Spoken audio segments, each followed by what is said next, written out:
Joining me on the line now to react to the President's final State of the Union address, United States Senator Ron Johnson. Good morning, sir. How are you? Real good, Charlie. Happy New Year. Happy New Year. So what do you make of this speech last night? I'll ask you the basic question first. It was actually pretty puzzling. I mean, President Obama took an hour and was pretty well preaching to us. Saying if you only behaved as honorably as I do, everything would be just coming up roses. So it was just sort of puzzling. I'll concentrate on the positives. I like the fact that he did mention regulatory reform, and that got strong bipartisan support in the chamber. It just so happens, as Chairman of the Senate Committee on Homeland Security and Government Affairs, regulatory reform is under our jurisdiction. We passed a number of pieces of regulatory reform legislation out of our committee. We're trying to bundle that together right now. We're getting Democrat support for it. So hopefully President Obama stated support and the strong show of support in the chamber. Maybe we'll get a result over the next few weeks, which would be a good thing because regulatory reform is something that is sorely needed to reduce the regulatory burden on the economy. Let's talk about his assessment of national security. The president essentially said we don't face any sort of an existential threat. Interestingly enough, he did not bring up the fact that the Iranians had just seized 10 U.S. sailors because, of course, that would have, I think, probably complicated his peace in our time narrative. But your take on his comments about national security?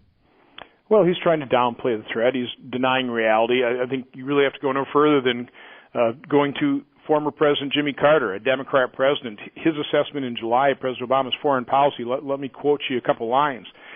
President Carter said, "I can't think of many nations in the world where we have a better relationship now than we did when he took over." And he went on to say, "The United States' influence and prestige and respect in the world is probably lower now than it was 6 or 7 years ago."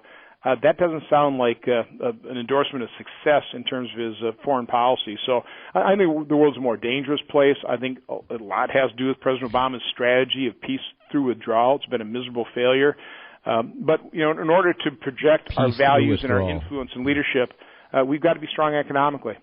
The nuclear agreement with Iran, wasn't that supposed to encourage Iran to clean up its act? Is there any evidence that in fact that's happened? No, the evidence is all contrary. They've test-fired ballistic missiles contrary to UN resolutions, lobbed a couple unguided missiles within 1,500 yards of the USS Truman, our aircraft carrier.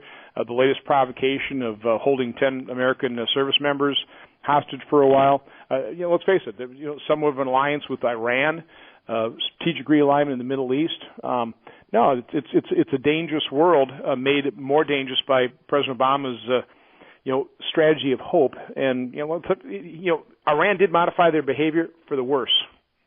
What did you make of his comments on Social Security? Well, he's denying reality.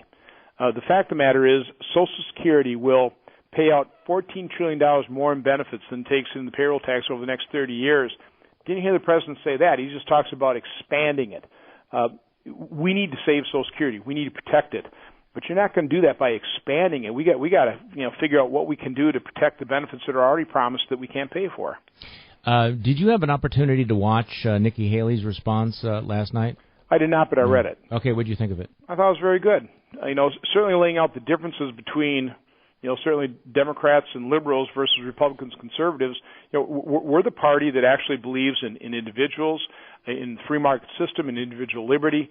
We know that that's what made this country great. Democrats think they're smarter than you are. So smart they're going to tell you what kind of health care to buy.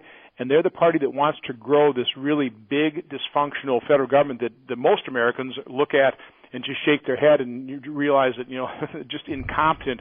Why would you want to continue to grow this place? So I think Nikki did a pretty good job of laying out the difference between the parties. Okay, well, that's what I wanted to talk to you about because Nikki Haley represents I think a new generation of young and dynamic conservative leaders. She was talking about welcoming immigration. She is talking about an inclusive conservative movement. You have the Speaker of the House of Representatives, your friend Paul Ryan, who talks about being inclusive, aspirational, and hopeful. On the one hand, that's their message. It is certainly dramatically different than the message and the rhetoric that you're hearing from your party's front runner right now. So how do people reconcile that You have your leading candidate for president who has one message about how America is no longer great again, who is talking about the need to ban certain people, certain religions from the country.